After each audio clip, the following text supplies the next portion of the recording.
ก็สวยตัวอังคารได้เทียนเต้นนะมินดูพอยส์นะมินกันดากันกูวิกฮีรอนอัปเดตกับตุ้มให้มอเตอร์ลินกับกัลเมกสกุลปัญญาทุ่มเวลกับวักกัลงะจะมีสกุลปัญญาทุ่มเวลกับกัลจัวจวนประเทศอินเดียมันติจวนกันพาสตอร์โมกัลกรีไกมาอันนี้ขัวพาสตอร์ลันมวนกิมากัลกรีชินเอวันเจลิคัลเฟลโลชิพพาสตอร์ลันมวนกิมาฮีโควิดจงจ้าเฮียนอันนี้ฮีเบงวารินเรซาวไม่ประเทศทูบากเฮียนกอมตุรินกับกัลโดนนี่โอเลตุนฮีสกุลประคัดอันนี้เกลสกุลกันอินบุลมีกับกัลพดโดนนี่ฮี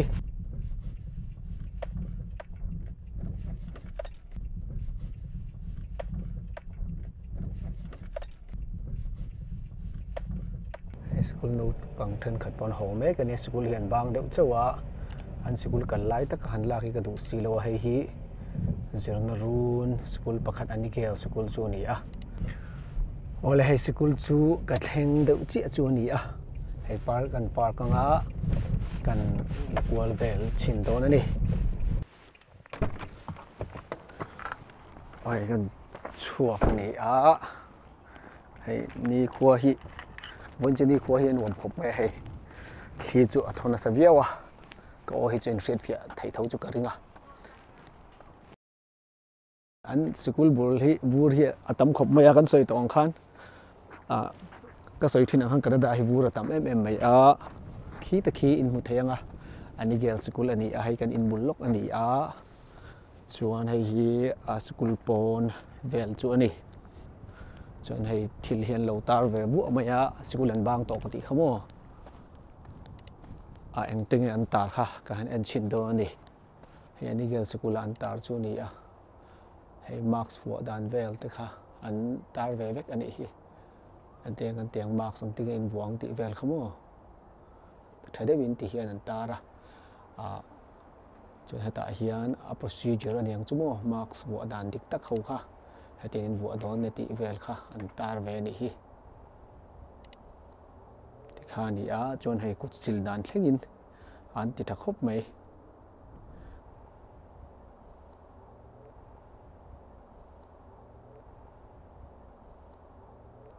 แต่เฮียนให้ do not enter if 6อันติดตบไหมอีดำเราอันนี้ชวนรู้เราตัวติข้านี่ตบไหมนี่แห่งฮีอันตาร์กวอลเวอันนี้สกุลประคัดที่วักันเล็กตุ้มงไอ้อัน playground ในอันนี้มาแล้วจูอัน playground เวลจูนี่playground มั่วsoccer อันเขลนะฟุตบอลอันเขลนานี่อันฟุตบอลเขลนะโปฮีตัวน้องหุ่นโปฮีอันอาจารย์ส่วนมีอันลมเดี่ยวทีนะสกุลบางต่อหนูโปฮีอันมาแล้วจูเฮโควิดหนูจวน playground โปฮีที่เฮียนรัวแต่ไม่ถือจูอันนี้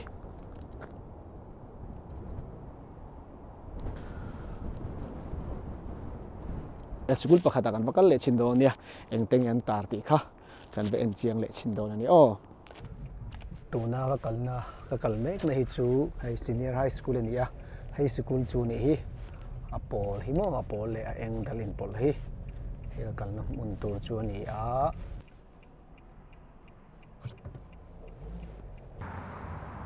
เปียเจียเฮียนไอพลาซ่าโอมาเริ่มจังจวนสกุลมิงจู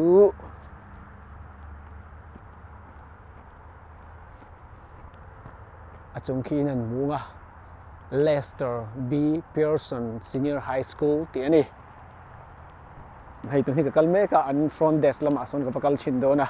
อัน front desk ละมาแต่ส่วนนั้นอมติโซกับระบีกหรือว่ากับว่าเอ็นชินโดนั่นนี่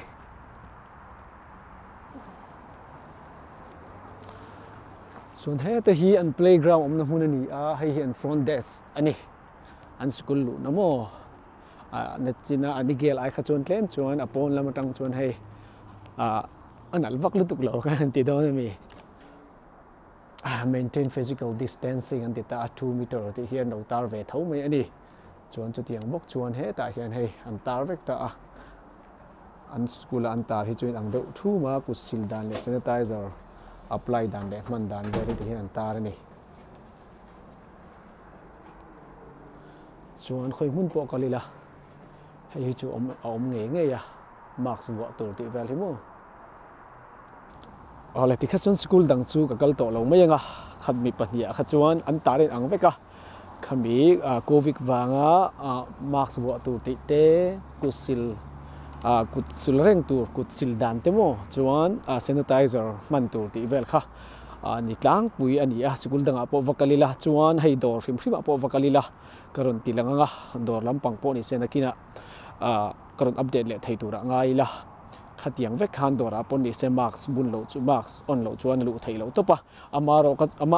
amaro chu tun hen ke ma he chu marks ka on lo wa achan chu kabula tu man om lo wa ma ni te hete kon hi chuan marks on lo po hi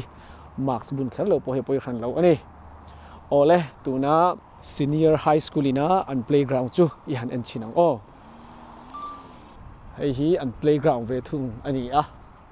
azang khop mai mama ro chu tu nanga hi chane vur vekin a khata engma an ti thei lo ani tu ma ball pet pon om lo wa hemi bial zong zong hi he school ina a playground nei chu ani ka soi to ang khan hei ni atlak chon khuwa thim hal ti maya thlasika hi chuan darnga a bo he thim to khop mai chumi ani wang chuan ka soi to ang khan pastor keima ani kalkari chin evangelical fellowship pastor Lalmuankima pastor monte in lampanin kan kalange